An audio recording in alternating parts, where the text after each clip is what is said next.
Moin.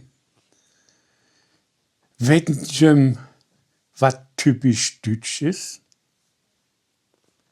Man sagt uns Dütschen ja noch, dat wie flittig und akkurat sind. Ja, wie Dütschen müt jo überall uns Näschen stecken. Eins müt wie mitmucken und wenn wir denn für ein Sog uns insetten, denn sind wir auch mit Hart und Seel dabei. Und wenn wir denn dabei sind, dann wird wir auch dat gut mucken.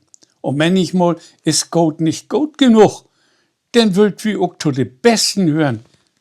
Wir Deutschen sind in viele Dingen Weltmeister. Nicht bloß mit Fot- und Handball spielen. Wir können auch fein Bier brauen. Und auch in Brotbacken sind wir Weltmeister. In kein ander Land ob uns eher wat so viel unterschiedliche Brotorten herstellt.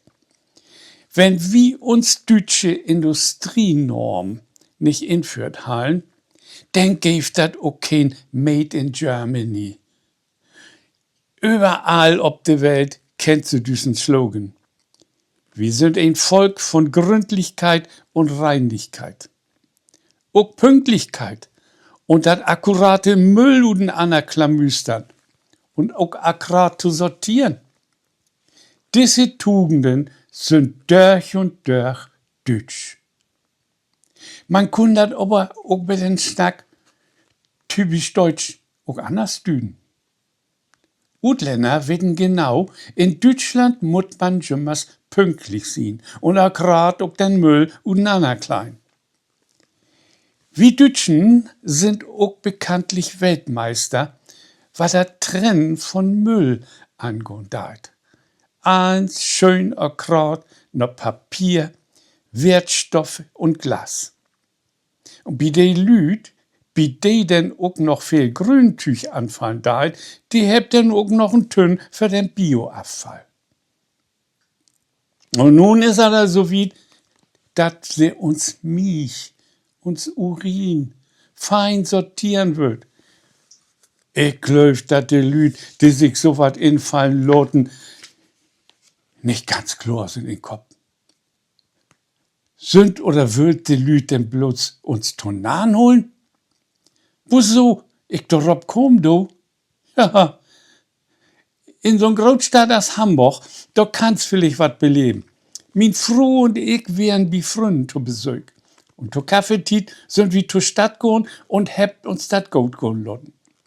Und bevor wir denn aber dat Café verloten, bin ich denn gau noch mal ob Tanne Meier gehen. Ja, eigentlich hör ich zu die Mannslüd, der lüt Geschäft in Sitten verrichten don.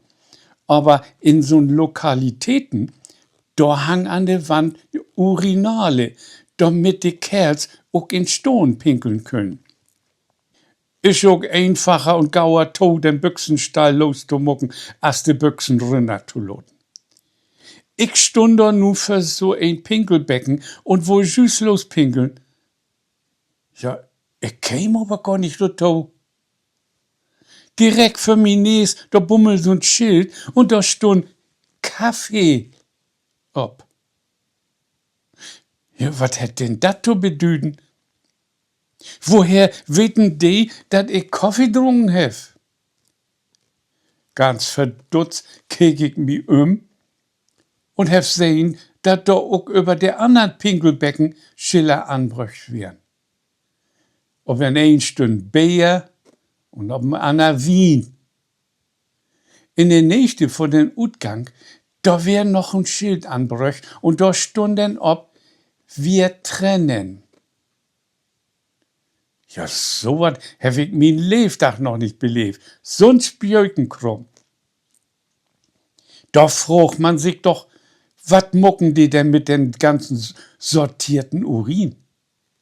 Filtern sie dort den Kaffee oder das Koffein und bei Wien und bei den Alkohol, weil er ruht? Denn schulen sie man auch noch ein Urinal für die Diabetiker abstellen, damit sie und der Milch auch noch den letzten Zuckerrut destillieren. Und was ist mit den Urin von den Lüd, die Spargel eten hem? Wo denn nicht holen sie dort denn die schwefelhaltige Carbonsäure weller Rut? Ich mein, die Deutschen, die schulden, dass man mit der Pedanterie und Sortiererie nicht übertrieben. Da stellt sich denn jedoch die Frage, und wie mucken denn dat sie bei die Frunzlüt? Die heb kein Urinale.